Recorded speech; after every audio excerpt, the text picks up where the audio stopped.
Año 2005. Marvel Studios estaba al borde del todo o nada. Sin sus héroes más famosos y con un futuro incierto, tomó una decisión histórica: crear su propio universo cinematográfico. El plan comenzaría con un personaje muy poco conocido para el gran público, pero clave para cambiarlo todo. ¿Y quién mejor para interpretarlo que un ex convicto? Nadie lo sabía entonces, pero esa apuesta marcaría el inicio de una nueva era del cine. Damas y caballeros, pequeñas y pequeños, el día de hoy vamos a ver un rapidín de Iron Man. La película nos traslada a Afganistán, donde un bonito convoy militar transporta a un elegante caballero, que ya de primeras nos muestran como alguien brillante, tal vez un poco arrogante, pero con un maravilloso gusto musical. Todo va bien para nuestros amigos, hasta que sufren una emboscada. Todos los soldados mueren y nuestro protagonista queda gravemente herido y secuestrado por unos terroristas. Ahora tenemos que retroceder en el tiempo, y conocemos a Tony Stark, un magnate y un genio que ha heredado la compañía tecnológica y armamentística de su padre, Howard Stark. Asimismo, también nos presentan a otros personajes importantes, como lo es su amigo, el coronel James Rhodes, y a Obadiah Stane, antiguo socio de su padre y gerente de la compañía. También conocemos a Pepper Potts, su asistente personal y también progresivamente la que será su interés romántico. Ya de primeras, la película nos presenta a Tony como una persona carismática, sarcástica y arrogante. Está acostumbrado al éxito, al lujo y a vivir sin preocuparse por las consecuencias de sus actos. Pero también es irresponsable, porque crea armas sin cuestionarse a quién llegan ni para qué se usan. De hecho, esa es la razón por la que van a Afganistán, para presentar su última creación, el misil Jericho, y realiza una demostración que, la verdad, le suma ahora al personaje. Después, en lugar de volver a la seguridad del avión, lo que habríamos hecho todos, el genio prefiere ir a un convoy y pues le pasa lo que le pasa, que es atacado por su propio armamento. La ironía de la vida. Irónico. Volviendo al presente, Tony se despierta en una cueva, donde conoce al Dr. Jensen, y descubre que tiene una especie de imán que hace que los restos de metralla que tiene en el pecho no lleguen al corazón y lo mate. Seguidamente, los terroristas le piden a Tony que, por favor, construya el misil Jericho para ellos y que si lo hace, lo soltarán. Evidentemente, no se puede negar, pero antes de empezar, como no es cómodo ir con una batería de coche por ahí, construye un generador de energía llamado reactor ARC. En secreto, también comienza a diseñar y construir una armadura de metal.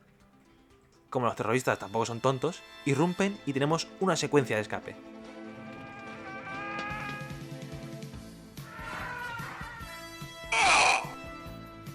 Rocket launcher. Hey, Forrest, quiero ir a casa. Firebomb.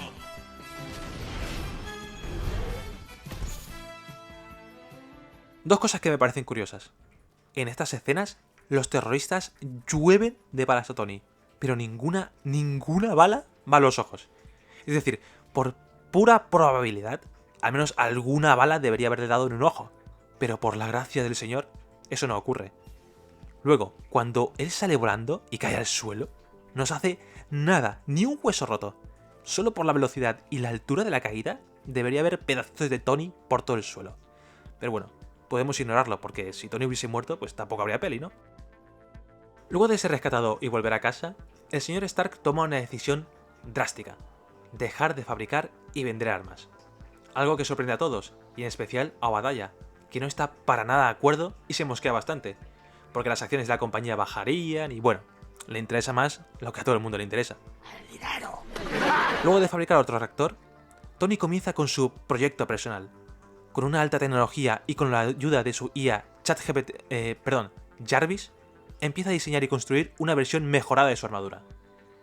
Durante toda la secuencia podemos ver cómo poco a poco va perfeccionando su creación, a base de prueba y error. Crea estabilizadores de vuelo, que además también lanzan energía, y finalmente logra construir una versión actualizada, muy chula la verdad, con la que logra volar a velocidades vertiginosas e incluso puede llegar casi hasta la estratosfera. Aunque bueno, prueba y error y solución. Más tarde, en una fiesta benéfica, Tony y Pepper parece que empiezan a sentir cada vez más conexión. Aquí también vemos un poco más al agente Coulson, un agente de S.H.I.E.L.D. que previamente había contactado con la señorita Potts por el secuestro de Tony. Aunque a este la verdad es que le hace muy poco caso, él está a otra cosa. Pero no todo es jugar y diversión, hay que ponerse serios. Porque Tony se entera de que siguen fabricando y vendiendo armas desde la compañía. Cuando va a pedirle explicaciones a Stein, este le vuelve a decir que no está para nada de acuerdo con Tony y que lo ha excluido de su empresa para protegerlo. Y aquí es cuando vemos que Obadiah es un chico muy malo, porque, además de lo que hemos visto, también se reúne con el grupo terrorista, que han estado reuniendo los trozos de la primera armadura. Es aquí cuando nos enteramos de que es él quien ordenó el secuestro de Tony, y que también es el responsable del tráfico de armas. Al final, se lleva las pruebas y acaba matando al grupo y a su líder, que la verdad ni me hemos estado en presentar porque, sinceramente, no me acuerdo de ni cómo se llama, ni tampoco nos debería importar, porque es un personaje muy olvidable. Por cierto, de una escena a otra, tiene a los terroristas controlados sin hacer ni un solo ruido. ¿En qué momento ha pasado? Con todo esto, Obadiah empieza a construir su propia armadura, no sin dificultades, porque sus ingenieros evidentemente no son Tony Stark. Mientras tanto, Iron Man decide presentarse a Afganistán con su nuevo modelo y la verdad es que el CGI sigue siendo una locura para ser una película del 2008. Ojo ahí. Total, que empieza a repartir leña a diestro y siniestro y demuestra lo superior que es el nuevo traje. Superfuerza, misiles, lo tiene todo y destroza por completo al ejército de terroristas. También tiene un pequeño encontronazo con el ejército, lo que le obliga a contarle la verdad a Rhodes. Mientras tanto, Pepper saca información del ordenador de Stein, que reúne las pruebas de sus fechorías, y junto con el agente Coulson se disponen a detenerlo. Pero al mismo tiempo, Obadiah paraliza a Tony y le arranca el reactor del pecho, la última pieza que le faltaba. Un Tony moribundo llega al límite y consigue su antiguo reactor, que Pepper le había dejado como un regalo. Al mismo tiempo, también llega Rhodes y parece que se va a poner la otra armadura, pero no. Nos hacen un regateo a todos y al final se va en coche. Con todo el escenario preparado, los agentes llegan a detener a Stone, pero este se adelanta y activa su propia armadura, una versión más grande de Iron Man. Ironmonger.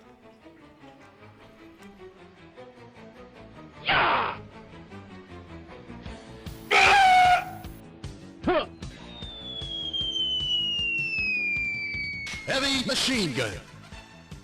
Finalmente, Pepper sobrecarga el reactor ARC gigante, matando a Obadiah y acabando con él de una vez y para siempre, y salvando de esa manera a Tony.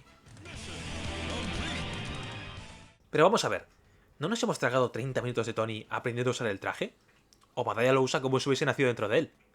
Además, ¿la armadura no tiene un misil que hace nada hizo volar un tanque entero? ¿Por qué no lo usa durante la pelea? En fin, a los pocos días, en una rueda de prensa, y a pesar de los consejos de que todo quede en secreto, Tony suelta su famosa frase. I am Iron Man. Y fin.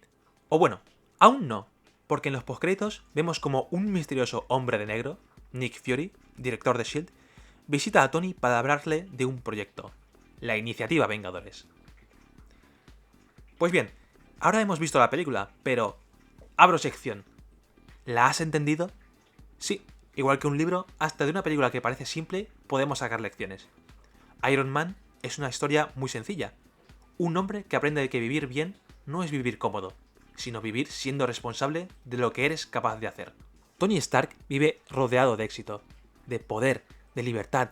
Él puede hacer lo que él quiera, pero realmente no tiene ningún propósito, ni una responsabilidad real hacia los demás. No es sino hasta el sacrificio de Yinsen y los golpes que le da la vida lo que le hacen comprender que su vida y su talento no le pertenecen solo a él. Es cuando tiene un cambio de mentalidad. La armadura en realidad no representa poder ni superioridad, sino una promesa moral. No volver a ignorar el daño que puede causar. Al enfrentarse a Obadiah Stane, Tony no lucha únicamente contra un enemigo, sino contra el legado, que había heredado sin cuestionar. Una forma de vivir basada en el beneficio y la indiferencia. Cuando finalmente dice, yo soy Iron Man, no es un acto de ego, sino la aceptación pública de su identidad y de las consecuencias que eso conlleva, entendiendo que la verdadera redención no consiste en borrar el pasado, sino en elegir vivir de forma distinta a partir de ese momento para ayudar a los demás. Iron Man es la piedra angular sobre la que se basa el universo de Marvel. Impulsó una nueva forma de entender las franquicias, historias individuales que funcionan por sí mismas, pero que, a la vez, siembran el terreno para futuras entregas. La película es una mezcla de acción, humor y un protagonista con mucho carisma. Robert Downey Jr. va como la seda en este papel, tanto que es imposible imaginar a otro actor como Tony Stark. No es una película profunda, ni tampoco pretende serlo. pero sí que está bien contada. Tiene ritmo, momentos memorables y dejó claro que Marvel sabía lo que hacía.